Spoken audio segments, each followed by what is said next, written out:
The 2023 Formula 1 season has just begun, but after listening to some of the reaction from the opening race, you would think the season is already over. Welcome back, guys, to Fog Racing. And yes, there's been a lot of overreaction, in my opinion, from the opening race. We've had Russell come out and say that Max and Red Bull will win all 23 races. We've had people come out and say that the title's over. We've had Mercedes come out and say that their car's no good and that they need to write this year off and start afresh. I don't know how you can determine that after one race, although I think the one thing we can determine is the fact that Red Bull do have the quickest car, they are out in front, and they are the team to beat. Now, nobody could beat them in Bahrain. They went from a 1-2 on the grid to a 1-2 in the race. Now, Leclerc did momentarily get ahead of Perez in the first stint, but yeah, after that, normal services was resumed, and it was a 1-2 for Red Bull. But we put a poll up on the channel. We asked the question, and that question is, who will be the first person to either beat the Red Bulls or split the Red Bulls? So we're not asking who was the first person to win a race. We were simply asking who will be the first person to get their car basically ahead of a Red Bull car. Now, whether that be getting second ahead of Perez or getting second ahead of Verstappen, or maybe it means winning the entire goddamn race. But the options in the poll: Alonso, Leclerc and Hamilton. Well, here are the results. So, Carlos Sainz coming in with a whopping 0%. Nobody out of the 59 votes voted for Carlos Sainz. Feel a bit bad for Carlos. However, I think you could argue that out of the two Ferrari drivers, he's probably least likely to do it. So yeah, maybe it makes a bit sense for this, like, because I would say at the two, he's the least likely to beat them. I think if anyone's going to do it, probably would be his teammate. Coming in at second place, we have Hamilton with 14%. Hamilton, by a lot of people, considered the best driver in the grid.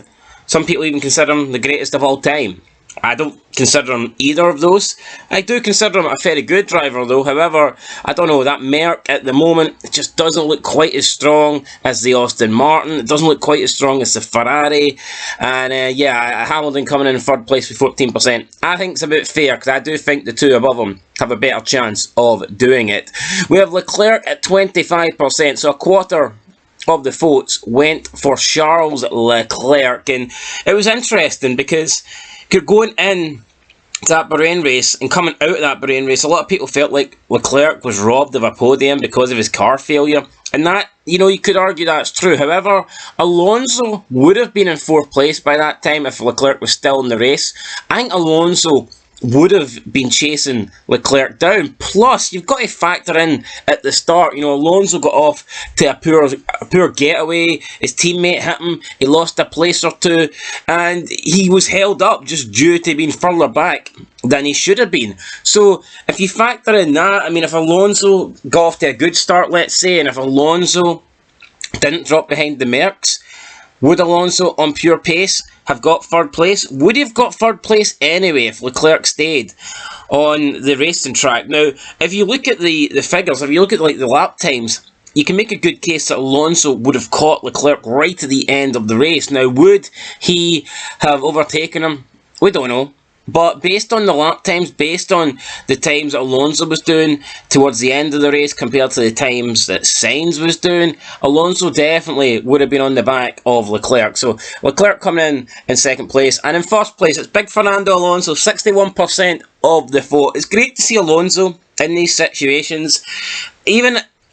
I don't even mean like from a race standpoint, you know, it's nice to see him on the podium, obviously with a car that's capable, but even seeing people having faith, even seeing him like leading polls like this, you know, it's refreshing, because for years and years and years, Fernando Alonso didn't have a car that was capable really of doing anything. So now that he's actually got a car that you feel like can get podiums on merit, you know, he's not relying on a bunch of people in front of him to retire or to have crashes or to have, like, you know, bad starts or anything like that. Fernando Alonso at this period of time has a car that is capable of getting on the podium with outright pace, and for me that's great to see in F1. 61% people think Alonso will be the man to split the Red Bulls. I probably agree with that. I think if anyone's going to do it, Alonso will do it. Who knows? Let's be honest. If Alonso never got that bad start, Could he have done anything on Perez?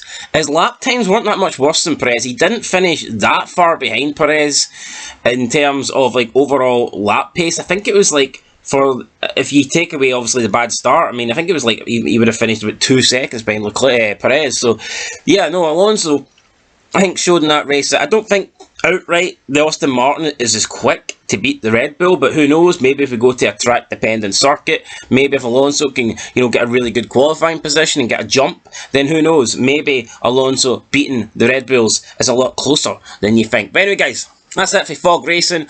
The poll says Fernando Alonso is going to be the first driver to beat a Red Bull this season. Will the poll be correct? Make sure you subscribe, make sure you comment for more Formula 1 content. I will catch you in the next one, and of course, until then, peace.